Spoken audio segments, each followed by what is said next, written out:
ประเทศไทยจังหวัดแพร่ได้ที่0540696005และ0819312892มาเถอะครับเพื่อสิทธิประโยชน์ของเขา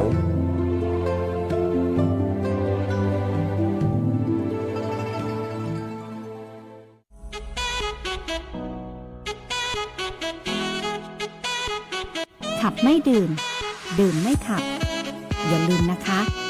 ด้วยความปรารถนาดีจากสถานีวิทยุกระจายเสียงแห่งประเทศไทยจังหวัดแพร่ FM 91 เมกะเฮิรตซ์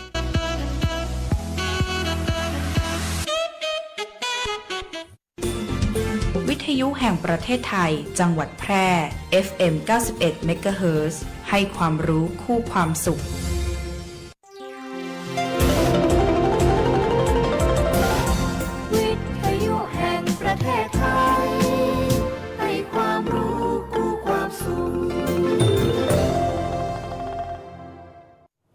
ที่นี่สถานีวิทยุกระจายเสียงแห่งประเทศไทยจังหวัดแพร่จากนี้ไปขอเชิญติดตามรับฟังรายการเสียงจากอปมช.แพร่ผลิตรายการโดยอาสาสมัครประชาสัมพันธ์ประจำหมู่บ้านและชุมชนจังหวัดแพร่ครับ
ทุกท่านเจ้าป้ากันเหมือนเดิมนะเจ้ากับรายการเสียงจากอปมช.แปรตั้งสถานีวิทยุกระจายเสียงแห่งประเทศไทยจังหวัดแปรหรือสวท.แปรนะเจ้าทุกวันอาทิตย์นะเจ้าเวลาก็ประมาณ 11 โมงไปปลายสักน้อยจนถึงเที่ยงนะเจ้ามาป้ากับข้าเจ้าแล้วก็คุณมายุรีเจ้า เป็นประจำเลยนะเจ้าวันนี้ก็เช่นเดียวกันนะป้ากันเหมือนเดิมคุณมายุรีเจ้าได้ข่าวว่าวัน2 วันนี้บอกให้สบายจะได้นะจ๊ะเป็นเขาห้องว่าโรคปัจจุบันทันด่วนนั่นน่ะมันเป็นใจปัจจุบันทันด่วนมาเกิดขึ้นอย่างกันแบบกระทันหันนะเจ้าเนาะโดยที่เฮาบ่ได้ตั้งตัวนะเจ้าเนาะดีเนาะบ่ได้เป็นอย่างนั้นเจ้าเพราะฉะนั้นเปิ้นว่าหนุ่มเป็นหนุ่มป่วยเท่าป่วยเพราะฉะนั้นเราต้องเร่งทำความดีโดยการถือศีลภาวนาไว้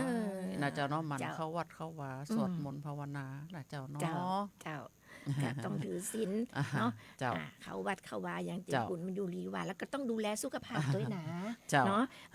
สุขภาพนี่เป็นสิ่งสำคัญที่สุดเลยนะเจ้ายิ่งผู้สูงอายุ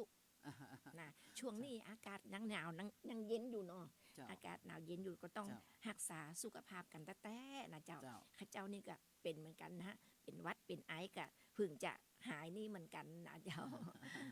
ออกกำลังกายตัวเนื้อเจ้าพ่อแม่พี่น้องเจ้าเอามาพอข้าวแรกกันเลยเนาะเจ้าเป็นข่าวเกี่ยวกับสภาพดินฟ้าอากาศแล้วก็พยากรณ์อากาศนะเจ้าพยากรณ์อากาศประจำวันที่7 ธันวาคมพุทธศักราช 2568 ตั้งแต่เวลา 6 นาฬิกาวันนี้จนถึงเวลา 6 นาฬิกาวันพรุ่งนี้นะเจ้าพยากรณ์อากาศ24 ชั่วโมงตั้งหน้าประเทศไทยตอนบนมีอากาศเย็นถึงหนาวในตอนเจ้าส่วนภาคใต้มีฝนฟ้าคะนองเป็นบางแห่งขอให้ประชาชนบริเวณประเทศไทยตอนบนดูแลรักษาสุขภาพเนื่องจากสภาพอากาศที่เปลี่ยนแปลงรวมถึงให้ระวังอันตรายจากอัคคีภัยที่อาจจะเกิดขึ้นเนื่องจากสภาพอากาศที่แห้งนะเจ้าทั้งนี้เนื่องจากบริเวณความกดอากาศสูงหรือมวลอากาศเย็นกำลังปานกลางจากประเทศจีนแผ่ปกคลุมภาคเหนือตอนบนภาคตะวันออกเฉียงเหนือและทะเลจีนใต้ในขณะที่มรสุมตะวันออกเฉียงเหนือพัดปกคลุมภาคใต้สำหรับอ่าวไทยตอนล่างมีคลื่นสูงประมาณ2 เมตรบริเวณที่มีฝนฟ้าคะนองคลื่นสูงมากกว่า2 เมตรขอให้ชาวเรือเพิ่มความระมัดระวังในการเดินเรือและหลีกเลี่ยงการเดินเรือในบริเวณที่มีฝนฟ้าคะนองไว้ตัวยนาเจ้าฝุ่นละอองในระยะนี้ประเทศไทยตอนบนมีการสะสมของฝุ่นละอองหมอกควันในเกณฑ์ดีถึงปานกลาง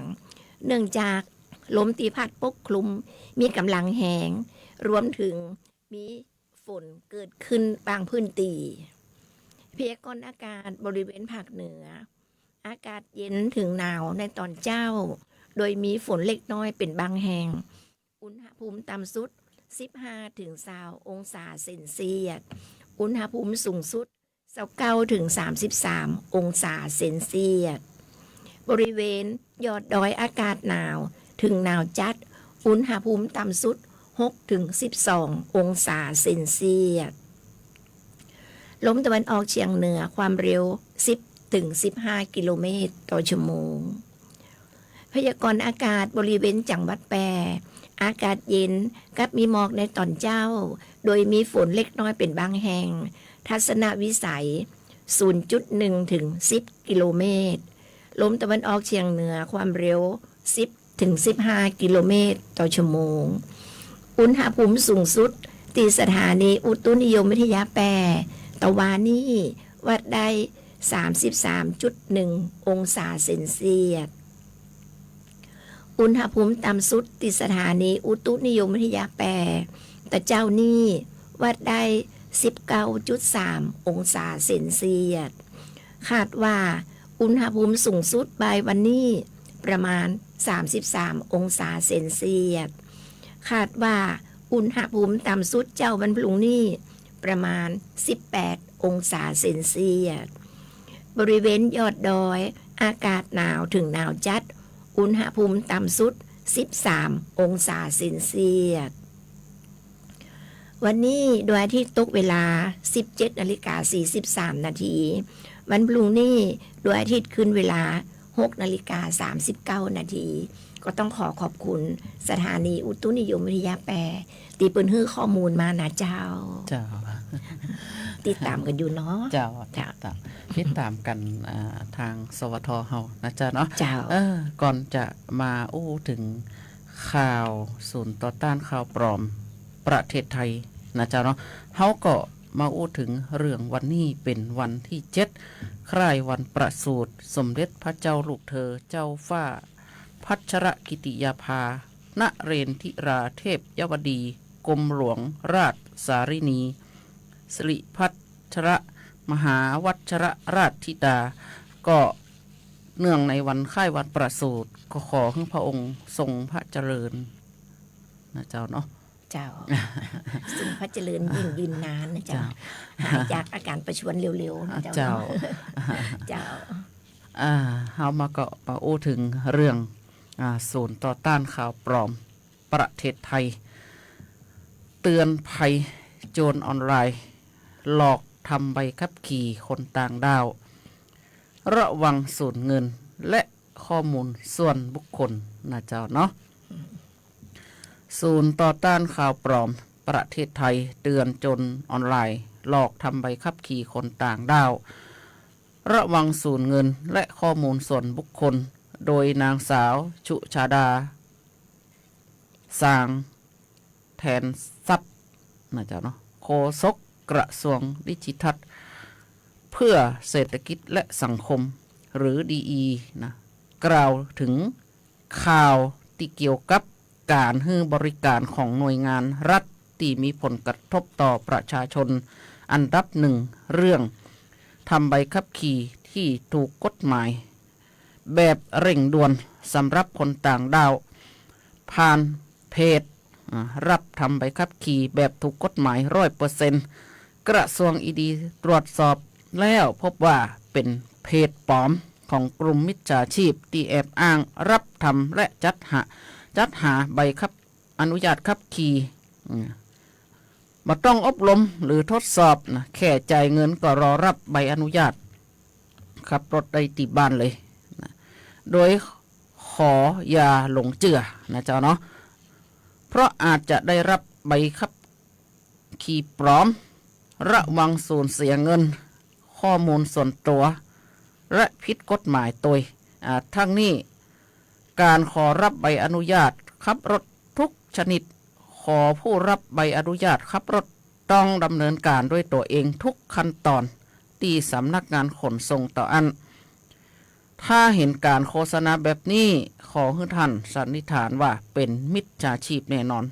ระมัดระวังกันตัวนะเจ้าเนาะป้อมพี่น้องเนาะบ่มีใครจะมาทำใบขับขี่ทางออนไลน์ได้สักคนเนาะอย่างเราไปทำเนี่ยเราก็ต้องทดสอบ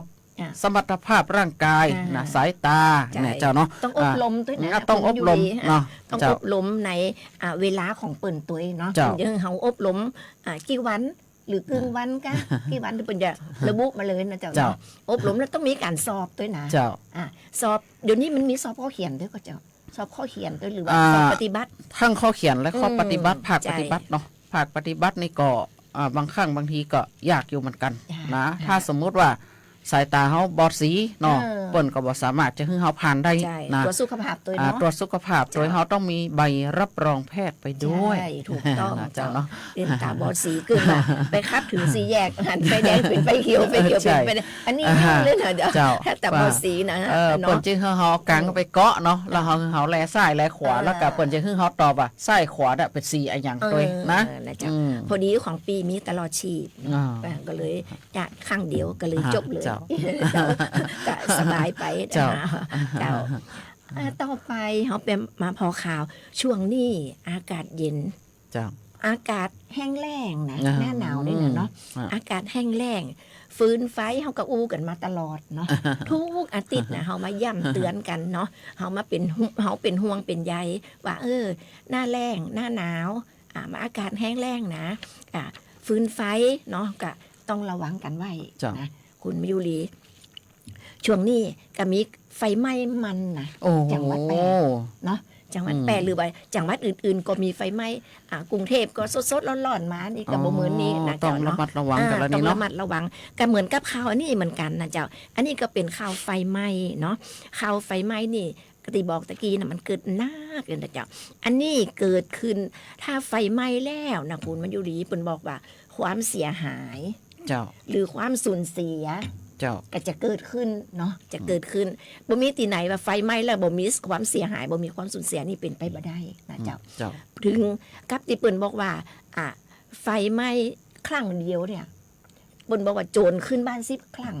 บ่เท่ากับไฟไหม้บ้านครั้งเดียว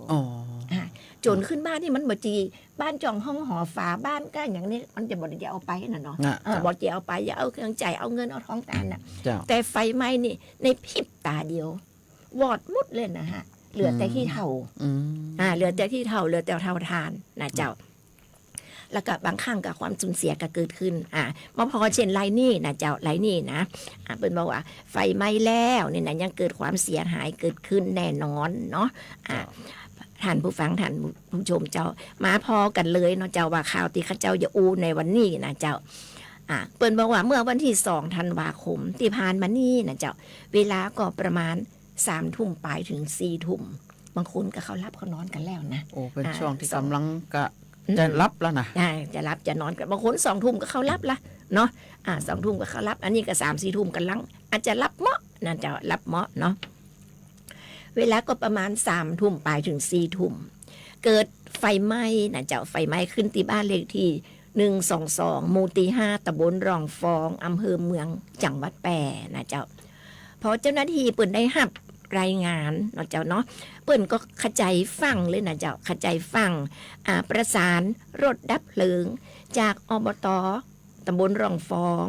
องค์การบริหารปกครองนะเจ้าองค์กรปกครองส่วนท้องถิ่นที่อยู่ใกล้นะเจ้าขจายนะช่วยกันมาดับเพลิงเน้อนะเปิ่นก็บอกนะเจ้าเนาะรถดับเพลิงประมาณ10กันนะเจ้าที่มานะ10กันช่วยกันฉีดน้ำสกัดนะเจ้าสกัดบ่ให้ลามไปที่บ้านใกล้ๆนะเจ้าเนาะเพราะมันไปเร็วนะไฟนี่สำหรับบ้านที่เกิดเหตุเพิ่นบอกว่าเป็นบ้าน2 จั่นกึ่งปูนกึ่งไม้นะเจ้ากึ่งปูนกึ่งไม้ช่วงนี้ที่เขาบอกกันคุณมันอยู่รีว่าอากาศมันแห้งใช่นะแห้งไฟไหม้อย่างรวดเร็วเลยนะเจ้ารถดับเพลิงก็เร่งระดมกันฉีดน้ำใจเวลาก็ประมาณเกือบชั่วโมงนะเจ้าเกือบชั่วโมงจึงควบคุมไฟไว้ได้นะเจ้าปรากฏว่าคุณมายุรีเจ้าพ่อแม่พี่น้องท่านผู้ฟังท่านผู้ชม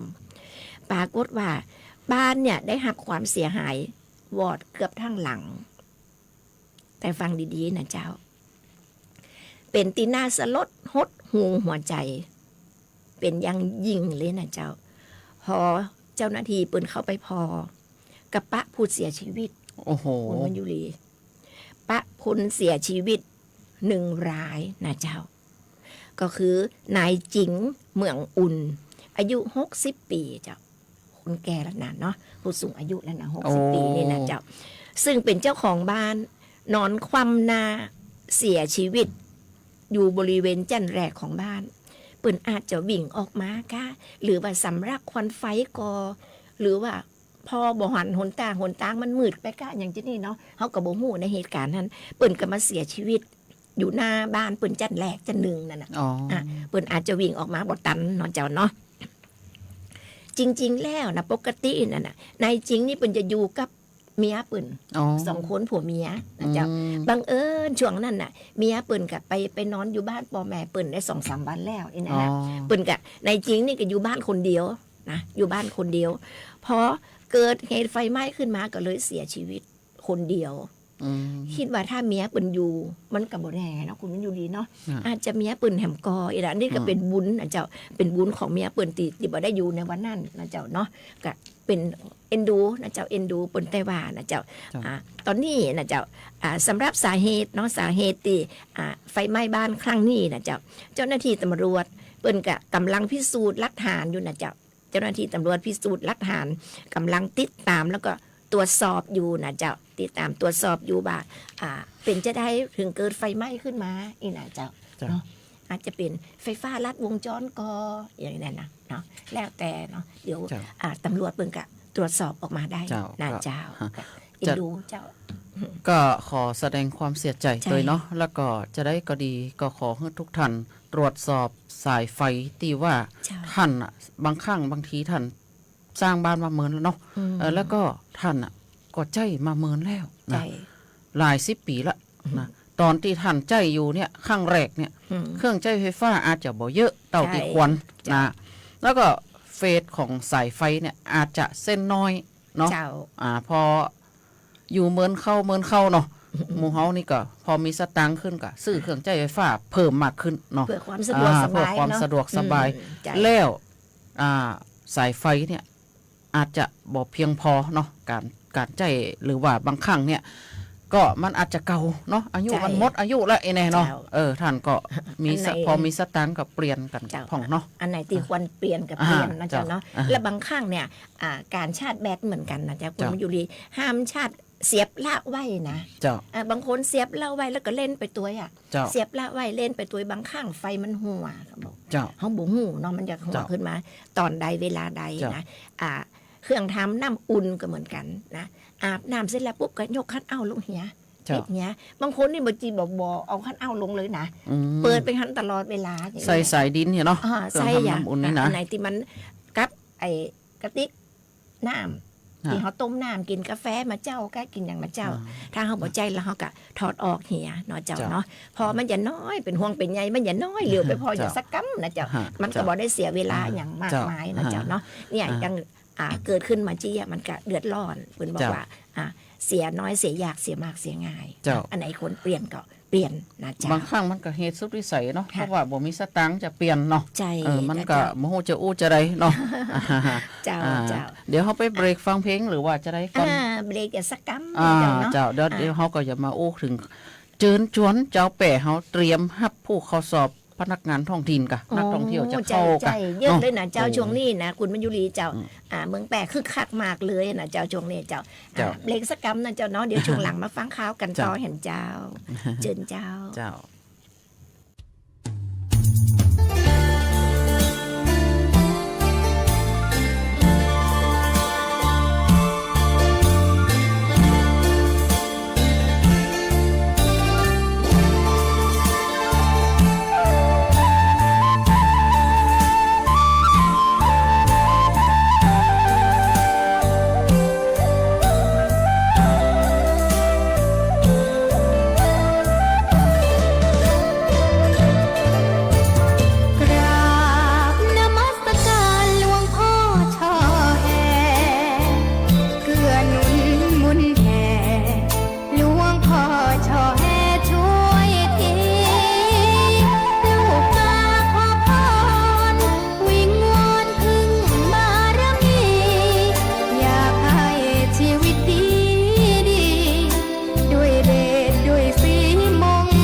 ขวางเดินโซเซห่างตกลิ้นห้อยน้ำลายย่อยแม่นเลยเจ้าสัตว์เลี้ยงของท่านกำลังเป็นโรคพิษสุนัขบ้า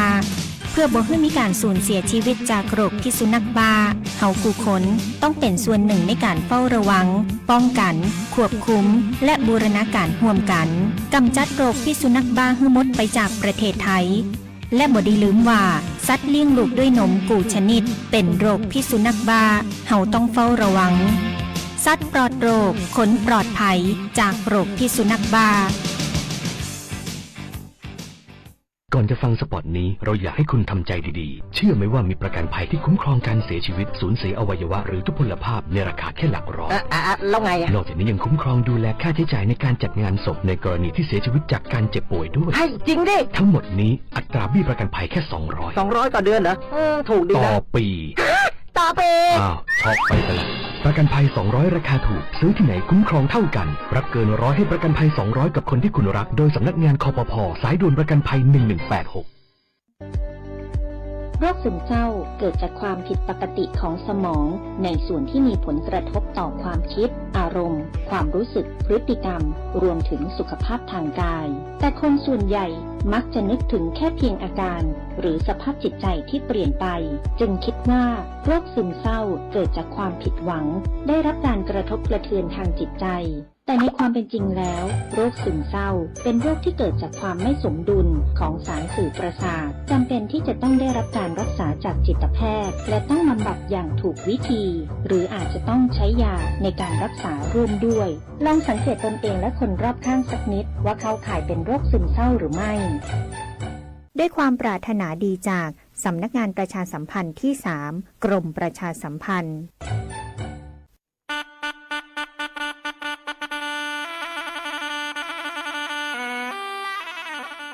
รู้หรือไม่ว่าเหนือใต้เราเชื่อมโยงกันภาษาเจ๊เหหรือภาษาตากใบเป็นภาษาถิ่นที่พูดกันในอำเภอตากใบจังหวัดนราธิวาสมีลักษณะเฉพาะตัวจากการผสมผสานระหว่างภาษาสุโขทัยโบราณภาษาใต้และภาษามลายูภาษาเจ๊เหจึงมีความโดดเด่นที่สำเนียงเนิบช้าและนุ่มนวลเป็นมรดกทางวัฒนธรรมที่กำลังเสี่ยงต่อการสูญหายภาษาเจ๊เหจึงสะท้อนได้ว่าแผ่นดินไทยเหนือใต้เป็นสายสัมพันธ์ที่เชื่อมโยงกันศาสนาภาษาวัฒนธรรมความรักความเข้าใจความสามัคคีและความผูกพันเป็นพื้นฐานสำคัญในการสร้างสันติสุขที่ยั่งยืนสำนักงานประชาสัมพันธ์ที่ 3 กรมประชาสัมพันธ์ยินดีต้อนรับสู่เมืองแพร่เกม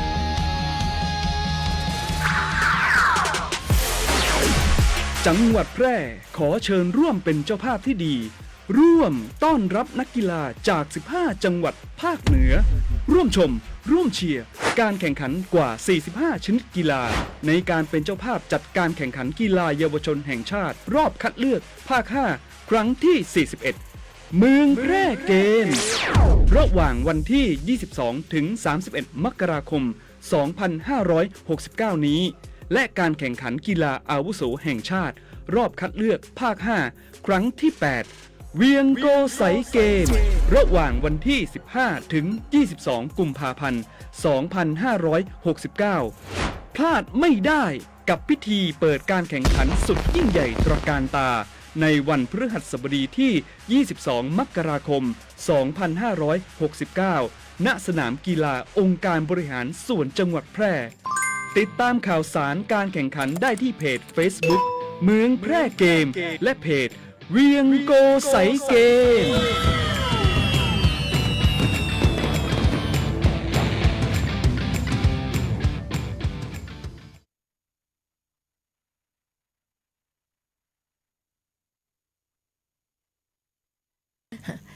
เจ้า ท่านผู้ฟังท่านผู้ชมเจ้าท่านกำลังเกียรติติดตามรับฟังรับชมรายการเสียงจากอปมช.แปรอยู่นะเจ้าตะกี้ก็เพลงหมุนม้วนก็รับฟังกันไปแล้วนะเจ้าเนาะแฟนรายการคอม้านะเจ้าก็ต้องจัดมือนะเจ้าจัดมือเลยนะเจ้าเนาะก็ คิดว่าคนคงจะถูกอกถูกใจบ่นักก็น้อยนะเจ้าหรือว่าท่านใดอยากจะใครฟังเพลงอะไรยังอีนะเจ้าก็ขอเข้ามาได้เนิ่นนะเจ้ามาตีรายการเสียงจากอปมช8เจ้า บอกเบอร์โทรให้หน่อยเนาะ บอกเลย 0545235516นะเจ้าเนาะ เจ้า เขาก็จะมีข่าวเกี่ยวกับขอเชิญชวนเจ้าแปะเนาะเตรียมรับผู้เข้าสอบพนักงานท้องถิ่นแล้วก็นักวิ่งนะและก็นักท่องเที่ยวนับหมื่นคนที่จะเดินทางเข้าจังหวัดแปะระหว่างวันที่6ถึงวันที่7ธันวาคมนี้ก็ขอให้ทุกท่านนะต้อนรับโดยอัธยาศัยที่ดียิ้มแย้มแจ่มใสสร้างความประทับใจแก่ผู้มาเยือนนะจ๊ะเนาะวันที่4ธันวาคม2568เวลา 9:30 นาทีนายสิทธิชัยสำริดผลรองผู้ว่าราชการจังหวัดแปะประชุมคณะอนุกรรมการประจำศูนย์อำนวยการสอบจังหวัดแปะที่ห้องประชุมท้องถิ่นจังหวัดแปะเพื่อเตรียมความพร้อมที่จังหวัดแปะได้รับเลือกเป็นศูนย์สอบจังหวัดนะในการสอบคัดเลือกบุคคลเป็นข้าราชการหรือพนักงานท้องถิ่นพร้อมกันทั่วประเทศในวันอาทิตย์ที่7ก็คือวันนี้เนาะ นี่จ้า โดยจังหวัดแปะจะมีผู้เข้าสอบทั้งสิ้น8,095 คนใน8สนามสอบก็ได้แก่โรงเรียนนารีรัตน์โรงเรียนพิริยาลัยจังหวัดแปะนะโรงเรียนเทพพิทักษ์วิทยานะวิทยาลัยอาชีวศึกษาโรงเรียนสูงเม่นชนุปถัมภ์โรงเรียนเทพนารีนะโรงเรียนวิไลเกียรติอุปถัมภ์นะโรงเรียนเทศบาลบ้านเชตวันนั่นโอ้โห อันนี้ก็คือเขาห้องว่าเกี่ยวกับเงินจะสะพัดเข้าท่องถิ่นเข้าในตัวเมืองแปะเฮาขนาดนักนะแล้วก็ในวันเดียวกันเนี่ยจังหวัดแปะก็มีนักวิ่งในจังหวัดแปะและก็ต่างจังหวัดที่สมัครเข้าร่วมงานวิ่ง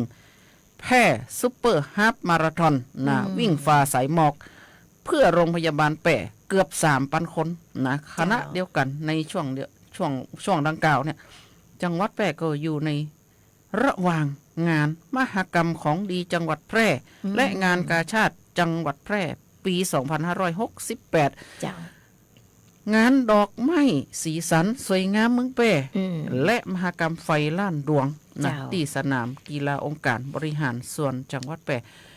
ถือเป็นโอกาสดีนะที่พี่น้องเจ้าแปะเขาจะได้รับต้อนรับผู้มาเยือนนะเจ้าในระหว่างวันที่6ที่7ธันวาเนี่ยนะได้รับความสะดวกทางด้านจราจรการเดินหรือที่พักอาหารร่วมกันเป็นเจ้าภาพที่ดีและก็เป็นเจ้าภาพที่ประทับใจให้กับนักท่องเที่ยวและก็เจ้าต่างจังหวัดที่เปิ่นมาแอวเยือนจังหวัดแปะเฮานะโอ้นี่ก็ดีใจเนาะที่ว่าเศรษฐกิจจังหวัดแปะเฮาจะกระเตื้องขึ้นนะเจ้าเป็นสิ่งที่ดีเนาะเจ้าเนาะคุณมายุรีเจ้าได้ไปแอวงานฤดูหนาวกี่คืนล่ะโอ้ยังเลยโอ้โหยังเลยอยู่ใกล้หั่นบ่ได้นะไปแถบทุกคืนเลยโอ้อิจฉาจังเลยเนาะแล้วติไปนะอันดับแรกเจ้าไปติมหกรรมไฟล้านดวงโอ้สีท่าจะงามขนาดอะเนาะไปถ่ายรูปไปเป็นทีละลึกนะไปทุกคืนก็ต้องไปในงานฤดูหนาวจังหวัดแปะเนี่ยถ้าบ่ไปตรงนี้เนี่ยบ่ใจละบ่ถึงแล้วจ้ะบ่ถึงในงานฤดูหนาวจังหวัดแปะบ่ถึงแต่เลยเนาะบ่ถึงแต่เพราะฉะนั้นก็ขอเชิญชวนพ่อแม่พี่น้องต่างบ้านก็ดีต่างอำเภอก็ดีต่างจังหวัดก็ดีหรือนักท่องเที่ยวเจ้าเนาะไม่แอวนะเจ้าไม่แอวมาชมงานฤดูหนาวจังหวัดแปะ10 กว่าปีแล้วนะเจ้าเปิ้นกำลังจัดนี่นะเจ้าแล้วไฟล้านดวงนี่มีครั้งแรกเลยนะครั้งแรกในจังหวัดแปะเลยใช่เลยนะฮะจังหวัดไปภาคเหนือเลยนะเจ้ารถบรรทุกไฟล้านดวงมาเนี่ยเป็นรถ10 ล้อ5 กันก่อนนะโอ้โหเจ้าบ่จิมีไหนแล้วบ่จิมีมันนะเจ้าใครยังบ่ตันหันแต่ไปพอเนี่ยไปถ่ายรูปไปเป็นตีละลึกก้าวว่าคืนนี้จะไปนะไปเลยเจ้าเดินไปก็บ่ขี้ก้าวนะ10 กว่าก้าวแต่นะจากบ้านเจ้าไปตีสนามกีฬาอบจเนาะอลังการมากเลยนะเปิ้นจะมีอุโมงค์ไฟแห่งรัก นั่นอุโมงค์ไฟแห่งรัก จวนคนหักไปแล้ว จวนคนหักไป สอบกัน เล เนาะ ยไปสอบกันละ สอบ มี ตั้ง อยู่ นาน แล้วมีอยู่แล้ว นึกว่าจะไปเสาะตั้งหน้าเลย คุณมายุรีนี่มีอยู่แล้วเนาะเจ้าบ่ต้องสอบตั้งหน้าเอาไปเลยนะเจ้า เอา เนาะ ไปเลยเนาะเอา เจ้า ควงไปเลยเนาะ ถูกต้องแล้วนะเปิ้นบอกว่าไหมมีอุโมงค์ไฟแห่งรักหรือซุ่มหัวใจ โอ้โห เป็นรูปหัวใจนะ อ๋อเหรอ อ่ะ ไฟเนี่ยเป็นรูปหัวใจเนาะไปถ่ายรูปเหมาะนะเจ้าซึ่งเป็นจุดถ่ายรูปที่โรแมนติกนะสำหรับคู่รักแล้วก็ครอบครัวนะแล้วก็มีลานดอกไม้ไหวเปิ้นว่าจะมีเป็นไฟนะไฟดุกดิกดุกดิกดุกดิกตามเสียงเพลงนะตามเสียงเพลงเจ้าเหมาะนะเจ้าแล้วก็มีจอยักษ์จอใหญ่ LED นะเจ้าจอใหญ่จอสดๆเลยนะเจ้าพอได้จุใจเลยเนาะเจ้าเนาะเพราะฉะนั้นนะพ่อแม่พี่น้องหรือท่านผู้ฟังท่านผู้ชมห้ามพลาดเลยหนังงานนี่นะเจ้า อันคืนนี้ต้องไปแล้วนะนี่ ไปเลยเจ้าไปเลยปีไปมาแทบทุกคืนเลยเนี่ยเจ้า แล้วพอดีของคณะดนตรีคณะคุ้มเจ้าหลวงจังหวัดแปรนะคุ้มเขาหลวงจังหวัดแปรก็คือหนึ่งในฮั่นกับมีปีไปรวมแสดงตัวนะเจ้าแสดงดนตรีพื้นเมืองนะเจ้า3 คืนด้วยกันนะเจ้ามีคืนที่ 1 คืนที่ 3 และคืนที่ 5ผ่านพ้นไปนะเจ้าคณะดนตรีสลอซอซึงของคุ้มเจ้าหลวงจังหวัดแปรนะเจ้า ถ้าเจออีนี่ถ้าไข่หันดีเจคนงามคนพัฒนกันกาเนี่ยก็ไปพอที่งานฤดูหนาวฮะเนาะไปลั่นวงกันเนาะ เจ้าไปลั่นวงกันเลยนะเจ้าไปได้เลย จะได้หันเป็นคนงามๆตัวสดๆเป็นๆตรงนั้นเลยเนาะ เจ้ามาฟังเสียงตัดนี้แล้วบ่ได้หันตัวเป็นๆกะไปปะกันปุ่นได้ ไปปะกันปุ่น เจ้า ว่าจะงามขนาดไหนนี่เนาะ นะเจ้าเพราะฉะนั้นเนาะไปเอวเรือแฮม4 คืนนะเจ้าวันนี้วันที่7เนาะวันที่7วันที่8วันที่9วันที่10นะสุดท้ายวันที่10แล้วนะเจ้าเข้าใจไปกันเนี่ยเนอะคนมันอยู่เลย เดี๋ยวจะอันปลาแฟนไปกันเนาะ ปลาแฟนไปเลยเนาะเจ้าเนาะเจ้า ก็เฮาก็มาโอ้ถึงข่าวเตือนผู้เข้าสอบราชการพนักงานท้องถิ่น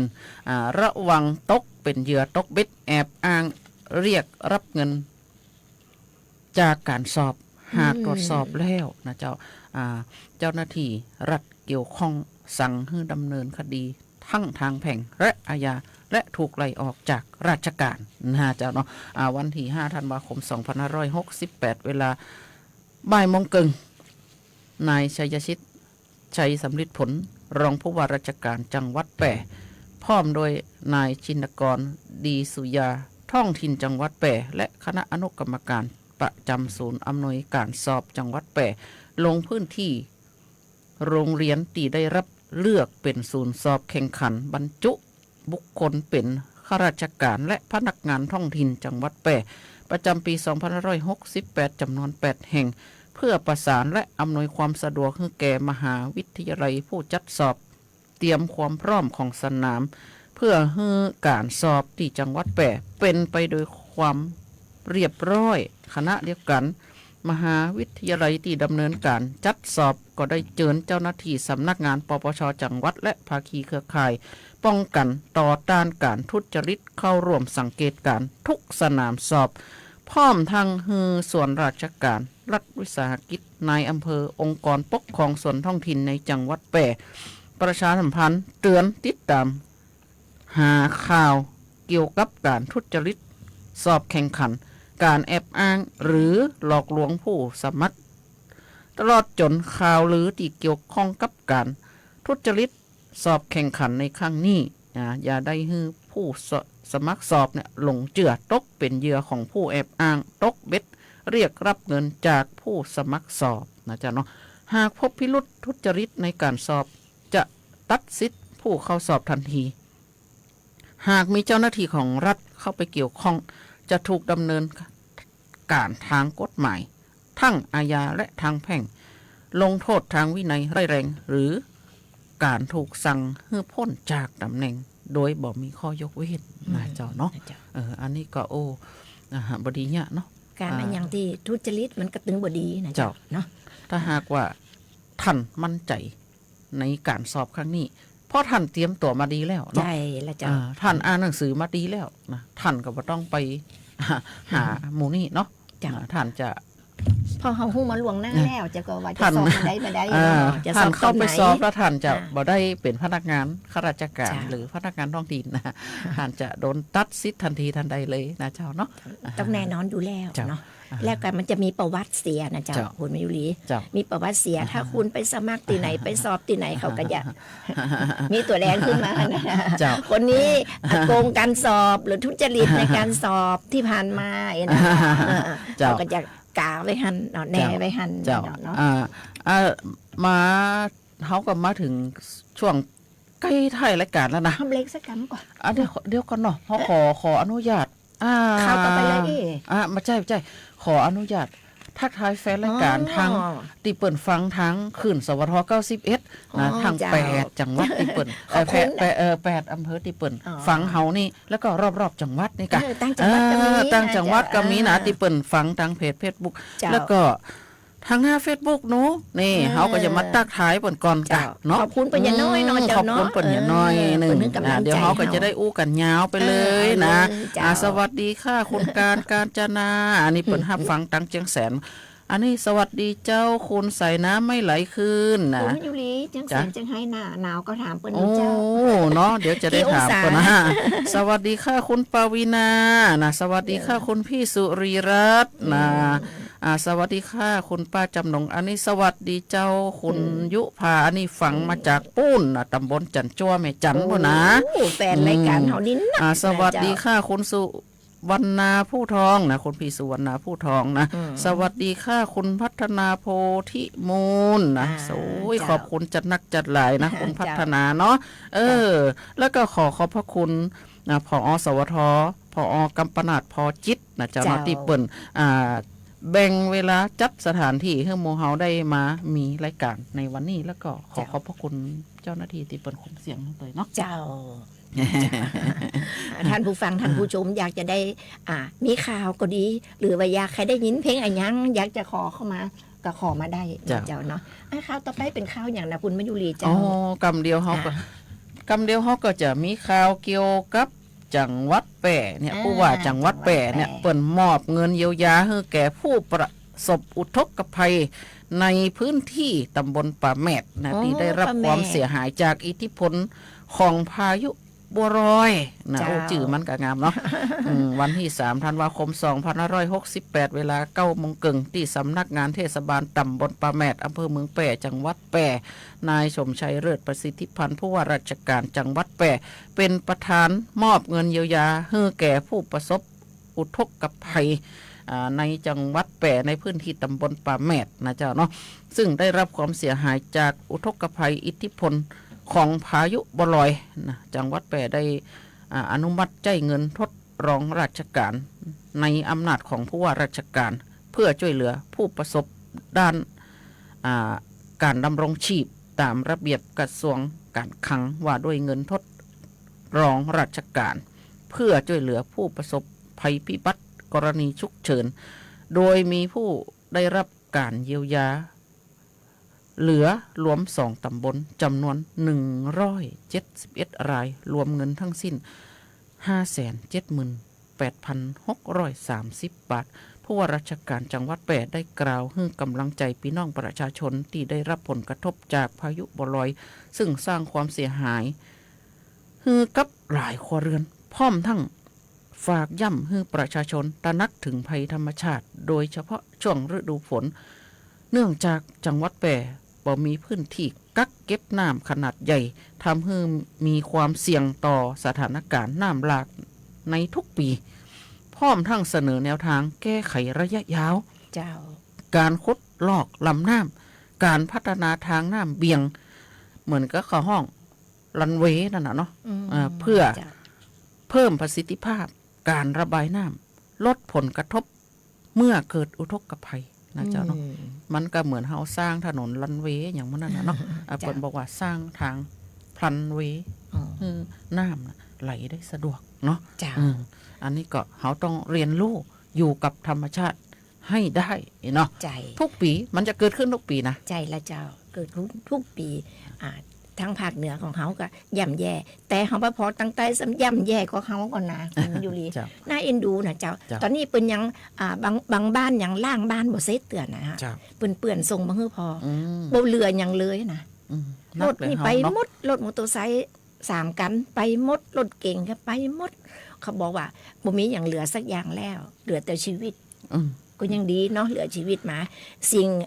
อื่นๆนั่นคือของนอกกายบ่ตายเขาก็หาไม่ได้เนาะแต่ชีวิตของเขานี่ค่ะแต่ก็บางบ้านบางหลังนะคุณมาอยู่ดีตีบ้านจันเดียวไปหมดเลยมิดหลังคาเลย